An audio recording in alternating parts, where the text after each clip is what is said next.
ওই সারা বুড়ো আমাকে লাল টুকটুকে কোণে ঝুটিয়ে দেবে বলে 6 মাস ধরে ঘোরাচ্ছে। আর টাকা যা নিয়েছে হিসেব করলে একটা অঙ্কের বই হয়ে যেত। অথচ পাত্রীর বেলায় কিন্তু কাজ করা। আপনাকে যে কি বলবো মাসি। আগে আমি দেখেই বুঝতে পেরেছি আপনি যুধিষ্ঠির বাবুর মেয়ে। ওই যুধিষ্ঠির বাবুকে আমি দাদু বলেই ডাকি। সেই সূত্রেই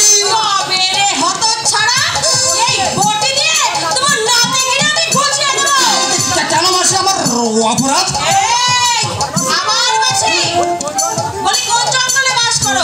দাদুর বউকে তোমার মাসি বলে মনে হচ্ছে।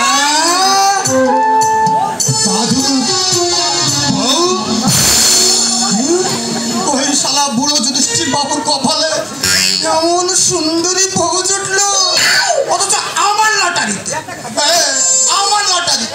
একটা খেদি পেঁচি লক্ষ্মীটা এমনকি ছাই কালারের একটা ছোটখাটো হাতির মতো মেয়েও উঠলো। হায় হায় হায়, একটা কথা বলবো মাসি। দিদি তুমি আমার দিদি। আর দিদি শাখা সিঁদুর তোমার দেখছি না কেন? শাখা সিঁদুর পড়লে বংশের বউয়ের নাকি বিধবা হয়। বাহাত্তরের বুড়োর সঙ্গে ঘর করতে তো কষ্ট হয় না?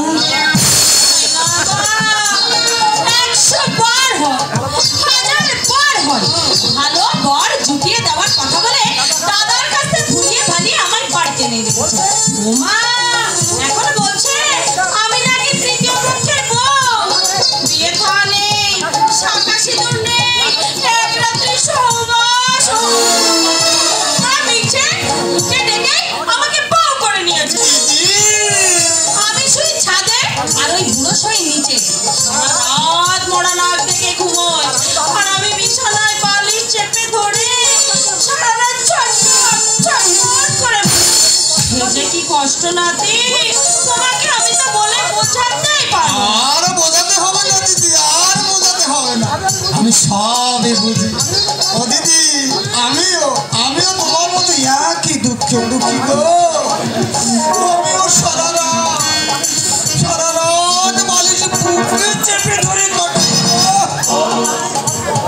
কপাল নাতি, সবই কপাল।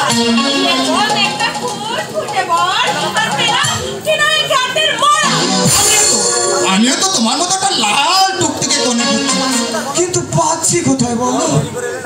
বড় দেরি করে এলে নাতি, 2-1 দিন আগেও যদি আসতে। আর বলো না দিদি, আর বলো না। দুঃখে আমার বুকটা ফেটে যাচ্ছে, চোখের জল আর বাধা মানছে না। এমন জিনিস ঘরে ফেলে রেখে ওই শালা পুরো কি ফায়দা হবে?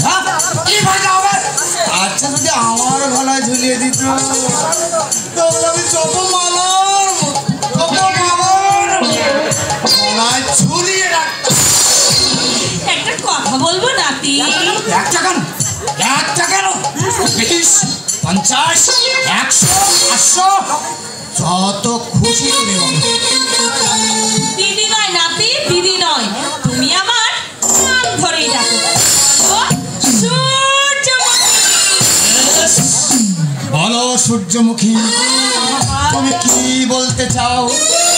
সুন্দরী সূর্যমুখী, রূপসী সূর্যমুখী, পূর্ণ যৌবন সূর্যমুখী।